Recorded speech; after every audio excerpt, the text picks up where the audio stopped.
Sudah kelihatan ya? Oke, Sudah, Pak. Assalamualaikum warahmatullahi wabarakatuh. Waalaikumsalam warahmatullahi wabarakatuh. Selamat sore dan salam sejahtera untuk semuanya. Kali ini saya akan membawakan makalah tentang arsitektur Islam atau Muslim, prinsip dan praksisnya. Adapun apa yang akan saya tayangkan, yang saya jelaskan itu ada dua hal ya yang akan saya beberkan, yaitu prinsip dan praksis dari arsitektur Muslim, gitu ya. Kalau prinsipnya kita bicara tentang apa arsitektur itu, apa Muslim, mengapa saya memilih arsitektur Muslim bukan arsitektur Islam. Sementara praksisnya itu saya akan menjelaskan tentang bagaimana sih proses berarsitektur dalam konteks arsitektur Muslim seperti itu, ya. Dan juga prinsip-prinsip apa yang yang harus dipenuhi, gitu ya. Jadi ada dua aspek yang penting di sini, yaitu aspek identitas budaya dan juga human social life, ya. Nah, yang pertama dulu, bagian pertama kita bicara tentang arsitektur Muslim dan arsitektur Muslim itu apa, gitu ya.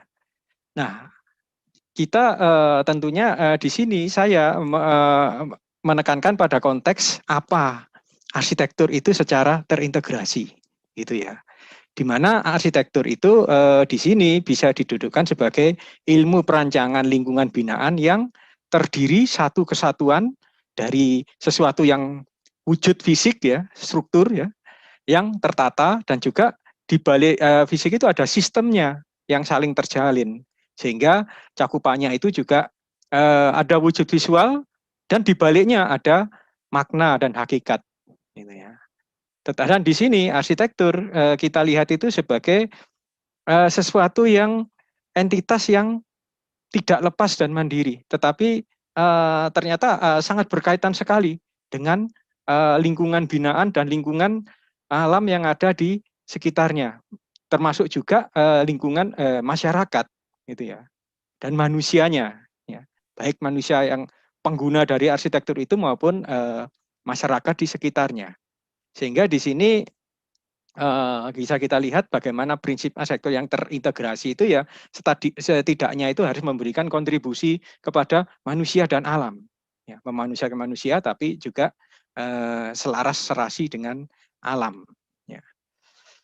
Yang berikutnya lagi, bagaimana di dalam arsitektur itu juga harus memiliki kandungan nilai-nilai kesemestaan, ya, yang juga ada nilai-nilai kesetempatan, ya, dan juga wujud kesetempatan tentunya, yang sehingga di sini bisa bijak dan tepat guna. Dan nilai kesemestaan di sini itu mencakup mulai dari hukum alam dan juga nilai-nilai yang sifatnya itu hakiki yang didapat dari memahami dan mengenal satu fenomena arsitektural. Dan di sini nilai dan wujud kesetempatan, kalau kita bicara tentang kesetempatan, itu kaitannya dengan lokalitas budaya dan waktu kesejarahan yang melekat pada arsitektur. Jadi ini lebih menekankan pada prinsip yang kontekstual, gitu ya. Nah, sementara apa pengertian dari Muslim itu sendiri? Muslim itu artinya itu orang yang menyerahkan diri. Artinya itu orang yang berserah diri kepada Tuhan Yang Maha Esa, gitu ya, kepada Allah Subhanahu wa taala, sebagai bukti sikap nyata keimanan kepadanya dengan menauladani Rasulullah dalam rangka mendaya manfaatkan satu potensi pribadi dan lingkungan pada suatu rentang waktu yang tertentu. Dengan kata lain, Muslim adalah pemeluk agama Islam. Nah, kita bisa menjajarkan, ya, kenapa kok saya kemudian lebih menekankan kepada arsitektur Muslim daripada Islam. Karena kalau arsitektur Islam saja itu hanya menyangkut aspek nilai esensial saja. Jadi belum merupakan satu unsur entitas yang mewujud, gitu ya. Karena masih berupa nilai. Sehingga di sini kita bisa melihat dari definisinya, dari beberapa sumber mengatakan arsitektur Islam itu adalah satu lingkungan binaan yang dibangun dengan berasaskan pada dan membawa kesempurnaan nilai-nilai dan tata aturan agama Islam yang diterapkan padanya. Sehingga di sini lebih ditekankan bagaimana arsitektur Islam itu ya tentunya ya arsitektur yang menunjukkan satu kajian tekstual, ya, yaitu Al-Quran dan hadis. Dan ini apakah arsitektur itu tetapi ya masih tidak ada belum menunjukkan satu bentuk, masih prinsip nilai atau nilai-nilai gitu ya, atau suatu konsep gitu ya, yang tentunya belum ada wujudnya gitu ya. Sementara kalau Muslim itu lebih ke konteks gitu ya, substansi dan juga yang terkait dengan sosio, historio dan geografis. Sehingga ini sudah menyangkut wujud eksistensial. Ya. Sehingga di sini alasannya adalah arsitektur Muslim itu saya lihat itu berkembang secara ideologis dari Ka'bah seiring dengan perkembangan Islam ke seluruh dunia. Jadi sebenarnya dalam prinsip ada upaya universalitas atau kesemestaan nilai-nilai yang berasal dari Allah Subhanahu wa taala itu dijawantahkan gitu ya ke dalam tampilan yang tentunya itu melokal atau lebih tepatnya itu menyetempat gitu ya. Terutama yang dimulai di misalnya di dalam konteks Ka'bah ini ya, yang kemudian perkembangannya terjadi lokalitas yang sangat majemuk sesuai dengan bahasa kaum ya, atau di sini bisa dikatakan sebagai kecerdikan lokal ya. Satu pengetahuan lokal atau satu tradisi dari masing-masing masyarakat Muslim di daerah pada masa yang tertentu. Ya, jadi dalam penyandingannya, ya kita bisa melihat kalau arsitektur Islam itu lebih kepada teks atau nas. Ya. Yang dalam hal ini adalah ada dalam wahyu yaitu Al-Quran dan juga hadis, gitu ya.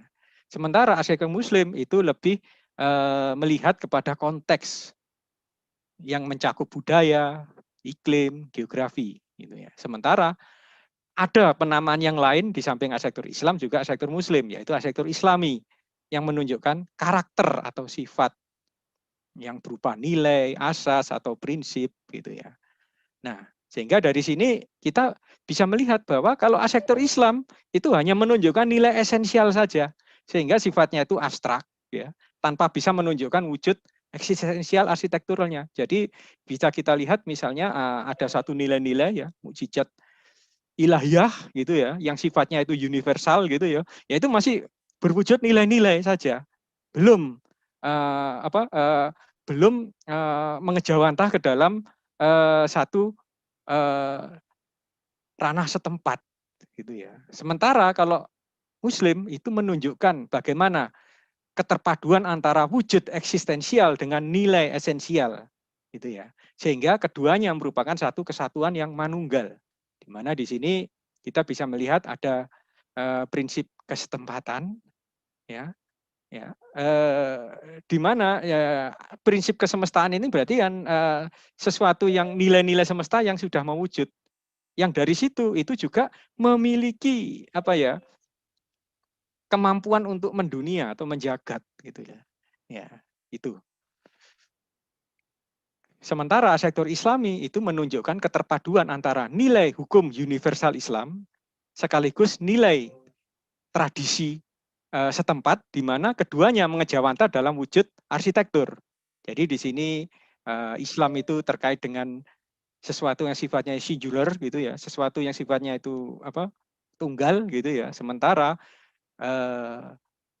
Muslim itu terkait dengan sesuatu yang sifatnya majemuk gitu ya. Nah, ini yang pertama itu. Terus yang kedua, kita bisa melihat gitu ya, pembahasan tentang bagaimana sih berarsitektur Muslim itu, gitu ya. Sehingga di sini saya akan menekankan kepada bagaimana pembahasan tentang prinsip membaca dan menulisnya terlebih dahulu, gitu ya. Dan juga bagaimana ada dua aspek yang terpenting yang dipenuhi, yang setidak-tidaknya itu harus dipikirkan oleh seorang arsitek, gitu ya. Tentang bagaimana membumikan atau mempribumikan arsitektur Muslimnya itu, gitu ya, sehingga sangat cocok, sangat tepat. Jadi ada nilai gunanya, gitu ya, sekaligus juga ada nilai citranya kalau menurut bahasa Romo Mangun itu. Jadi kalau identitas budaya itu terkait dengan aspek citra, gitu ya, sementara human social life itu terkait dengan aspek guna. Nah, kita bisa melihat dulu bagaimana prinsip membaca arsitektur setempat. Bagaimanapun juga arsitektur itu memanfaatkan kerja akal dan juga kolbun ya. Ya. Jadi penalaran akal dan juga intuisi hati yang gunanya itu untuk kehidupan manusia, baik individu maupun kelompok. Dan di sini penghadiran arsitektur dilakukan melalui dua proses. Ya. Ada yang proses pertama adalah membaca atau mengkaji secara induktif dalam upaya merumuskan konsep yang bernilai dan bermakna. Jadi di sini ada dua sisi ya dari cara kerja berarsitektur itu kan ada bagaimana kita memanfaatkan aspek memanfaatkan otak kiri dan otak kanan. Kalau otak kiri itu lebih penekanan kepada nilai guna, sementara yang otak kanan itu lebih ke nilai citra. Kalau dalam bahasanya Romo Mangun gitu ya. Ini. Sementara proses pembacaannya itu juga dari pembacaan ini akan menghadirkan satu konsep desain. Ada sesuatu yang pemahaman hakiki. Nah ini tadi itu ya kalau digabungkan antara membaca dan menulis ulang. Sebenarnya bagaimana kita itu merumuskan satu konsep gitu ya, itu tentunya itu ya membaca fenomenanya terlebih dahulu gitu loh. Dari fenomena itu kemudian kita melakukan pembacaan secara dengan penalaran akal tapi sekaligus juga intuisi rasa yang sehingga akan menghadirkan satu konsep atau filosofi gitu ya bahkan atau prinsip yang sifatnya itu lebih hakiki gitu ya. Jadi tidak hanya ke penalaran akal saja tapi juga perasaan hati. Nah, setelah kita ada proses yang kedua setelah konsep itu terumuskan, proses kedua adalah bagaimana merancang atau mendesain sebagai kerja yang sifatnya deduktif, yaitu mengejawantakan satu konsep tersebut kepada wujud desain yang melibatkan ketajaman nalar dan kehalusan rasa, gitu ya. Bagaimanapun juga ini pengejawantahan itulah yang dikatakan di sini sebagai kerja merancang ya, perancangan ya, atau mendesain ya ini, yang akhirnya menghasilkan satu wujud arsitektur baru. Kalau kita lihat ada dua kutub gitu ya, ada yang sifatnya itu empirik dan juga yang meta empirik gitu ya, alam syahadah atau alam fisik dan juga ada alam yang gaib gitu ya atau metafisik gitu ya. Nah, di mana di sini kita bisa melihat bagaimana untuk menggali makna atau nilai. Kalau kita melihat ranah nilai alam metafisik ini kita bisa melihat ini tentunya itu mencakup aspek keajekan gitu ya. Bagaimana nilai-nilai universal yang ajek itu niscaya memiliki sifat yang ajek yang kemudian pengejawantahannya itu yang bisa bermacam-macam gitu ya.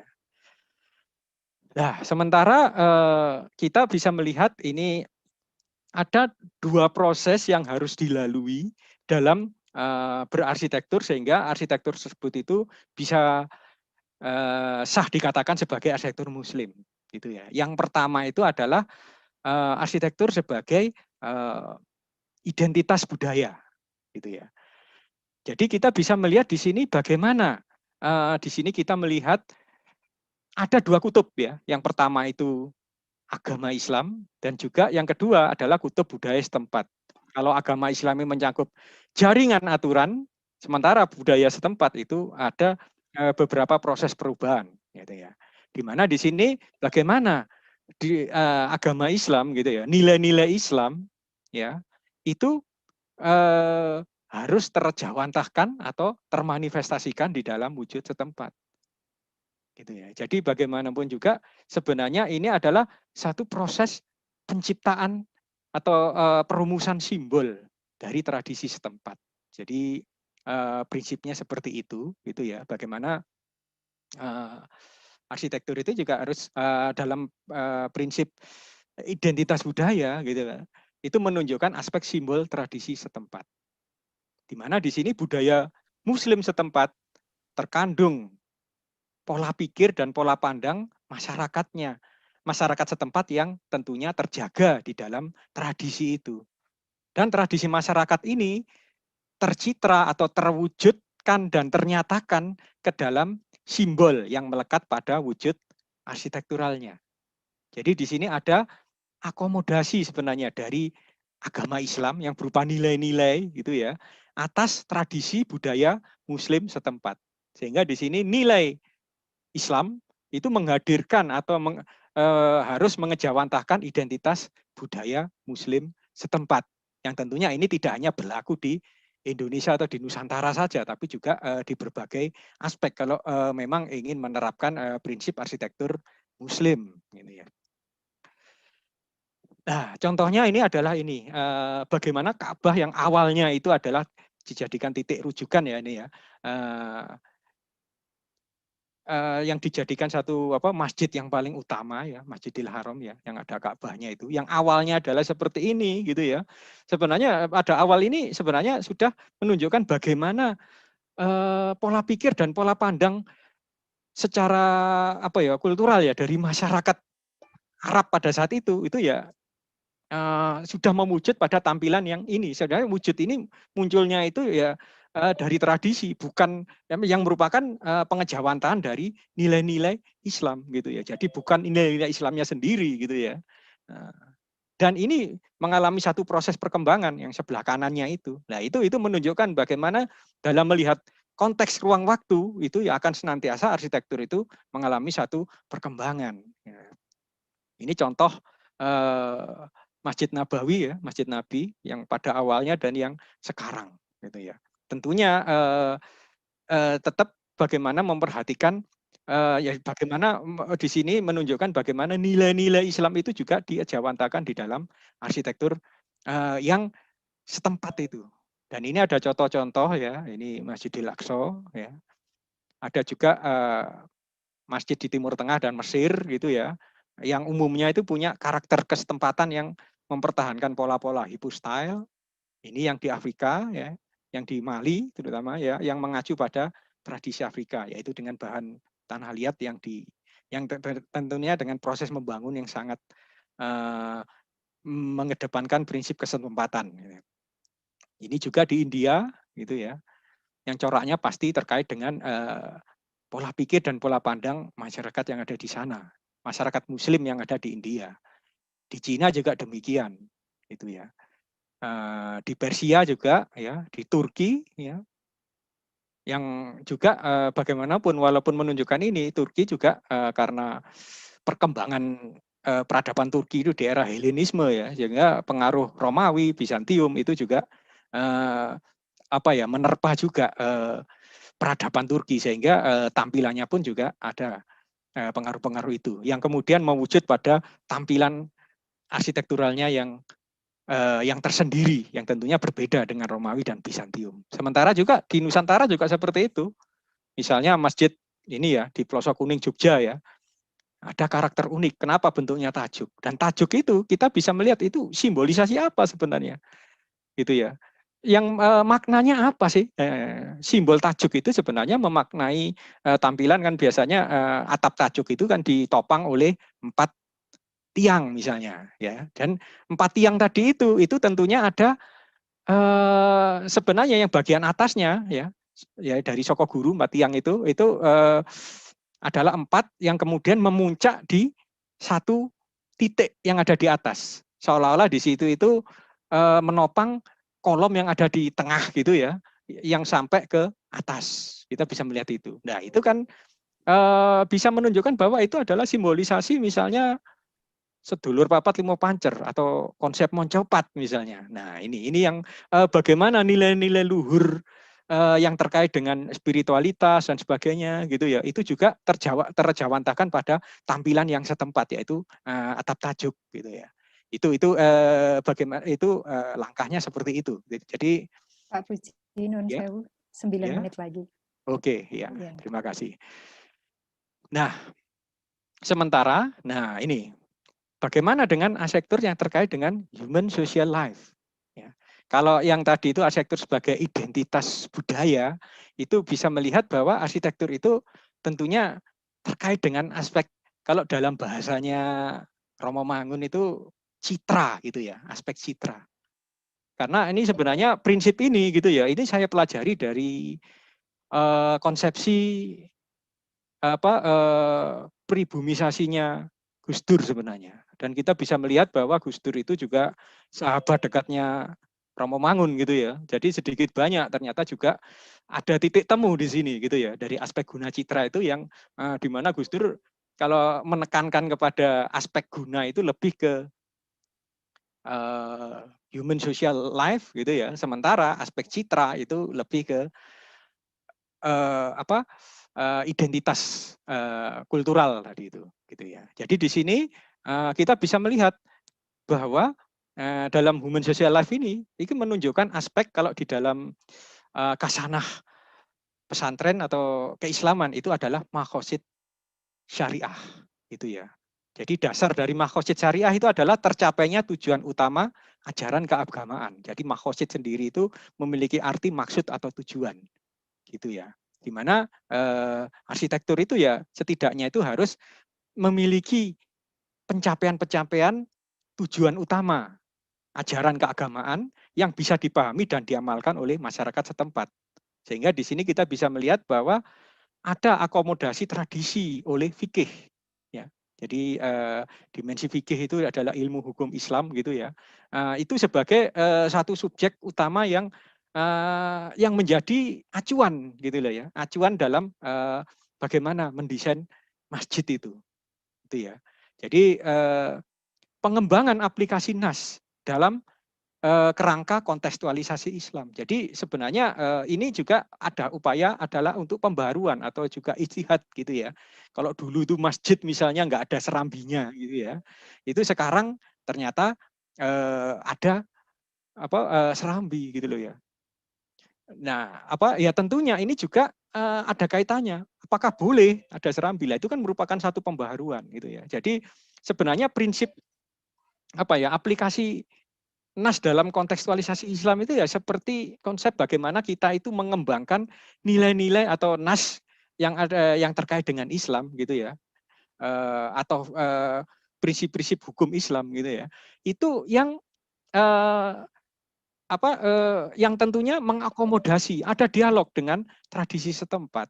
Sehingga dari dialog tersebut menghasilkan suatu konsep baru, di mana konsep baru ini mungkin tidak ada terjadi di Arab gitu ya. Jadi seperti ide-ide genial, seperti bagaimana kita merumuskan kalau dalaman itu imsak gitu ya. Nah, imsak itu kan di Arab sana kan nggak ada. Itu kan merupakan satu pola istihad para ulama yang ada di Nusantara gitu kan ya, untuk supaya kita itu nggak tiba-tiba langsung puasa, tapi juga ada prosesnya gitu loh ya, dari makan, pokoknya menyelesaikan dulu makanannya sampai ada imsak gitu. Termasuk juga konsep tentang halal bihalal.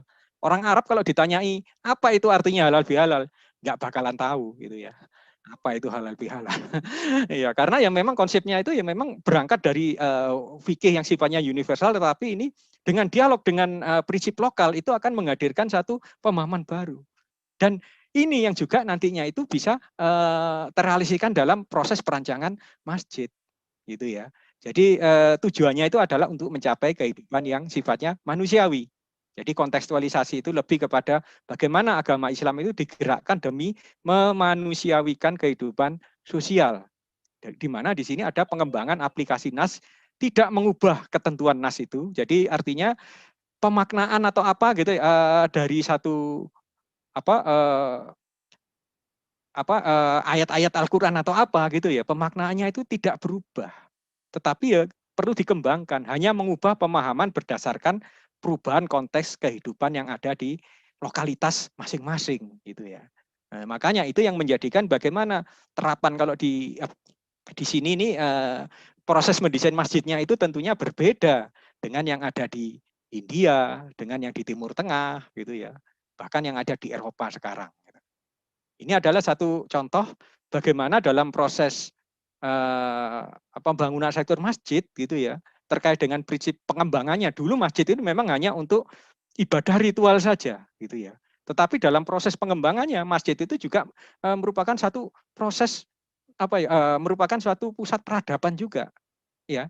Bagaimana itu berinteraksi dengan lingkungan. Jadi di sini masjid itu yang tadinya itu hanya berprinsip hablum minallah gitu ya, yang kemudian juga menerapkan juga prinsip hablum minannas gitu ya, sehingga ada aspek-aspek yang sosial dan juga aspek pendidikan di situ dan juga komersialisasi. Tetapi tentunya untuk memadukan ini dengan masjid itu ya tentunya ya harus ada aturan-aturan gitu ya, di mana aspek komersialisasi itu pasti tidak terhubung secara langsung karena memang itu dalam nas, dalam aturan hukumnya itu sudah seperti itu gitu ya. Yang tentunya ini bisa dikembangkan. Tentunya kalau tidak gitu ya, tidak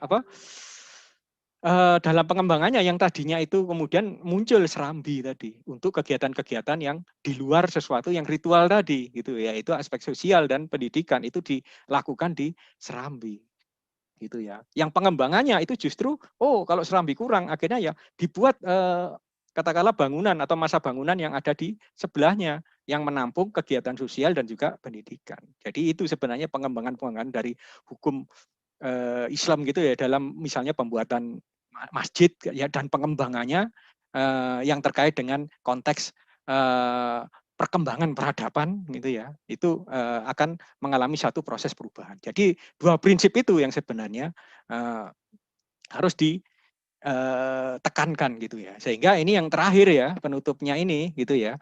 Bagaimana sebenarnya secara aksiologis gitu ya, secara nilai gitu ya, keduanya tadi ya, baik yang terkait dengan aspek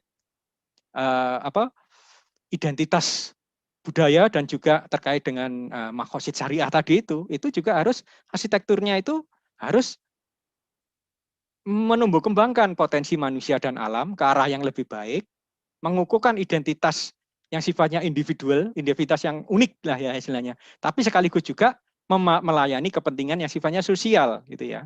Dan arsitektur itu bukan entitas yang sendirian gitu ya, tapi juga memuat juga nilai-nilai kebersamaan. Bagaimana arsitektur itu terkait dengan lingkungan dan juga masyarakat di sekitarnya. Dan juga perlu mempertahankan nilai santun kesetimbangan hidup secara semesta. Itu yang harusnya ditempuh dalam proses perancangan masjid. Ini masjid ini hanya sebagai salah satu contoh saja gitu ya. Tapi sebenarnya ini bisa perancangan arsitektur yang bisa dikatakan arsitektur Muslim gitu ya. Syarat dari arsitektur Muslim itu ya ini, atau bisa dikatakan juga arsitektur yang Islam dalam tanda kutip gitu ya. Kalau memang masih tetap mempertahankan penamaan Islamnya, sehingga secara keseluruhan arsitekturnya itu harus ini memberi solusi masalah kehidupan secara benar, tepat, pasti dan bijaksana. Jadi nggak hanya benar, tapi juga benar. Benar itu ya ada ketepatan, ada kepastian, dan ada kebijaksanaan. Mewujudkan satu kemaslahatan. Apa kemaslahatan itu? Kemaslahatan itu kebaikan dan kemanfaatan demi tercapainya sistem kesetimbangan semesta dan keselamatan bersama. Saya kira materi saya itu saja. Sekian, terima kasih. Wassalamualaikum warahmatullahi wabarakatuh.